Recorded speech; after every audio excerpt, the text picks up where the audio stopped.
In today's video, I'm going to teach you how to read aloud in the Chrome browser. If you spend a lot of time reading articles, emails, or documents online, having your browser read the text aloud can be incredibly helpful. It's great if you're multitasking, if your eyes are tired, or if you simply prefer listening over reading. In this walkthrough, I'll guide you through how to access and use the Read Aloud feature directly in Google Chrome, so you can listen to web pages instead of just staring at them. First, make sure you're using the Chrome browser on your computer and that it's updated to a recent version. Features like Read Aloud work best when your browser is up to date, so it's worth checking that before you start. Once Chrome is open, navigate to any web page that has a decent amount of text.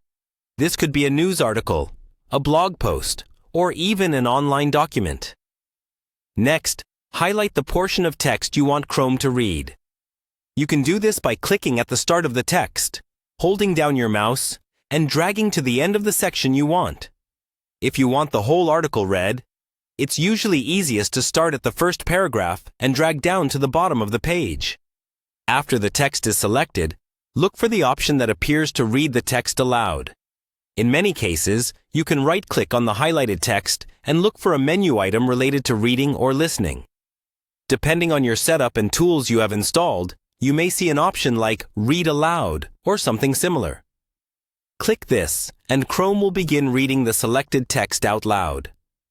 Once it starts, you'll usually see simple playback controls. These let you pause, resume, or sometimes skip ahead. Take a moment to test the controls so you know how to stop the reading quickly or restart it if needed. If the voice is too fast or too slow, look for speed options in the playback controls and adjust them until the speech feels comfortable and clear. As a final tip, remember that not every page is formatted the same. If something doesn't read properly, try selecting a smaller section of text or refreshing the page and starting again.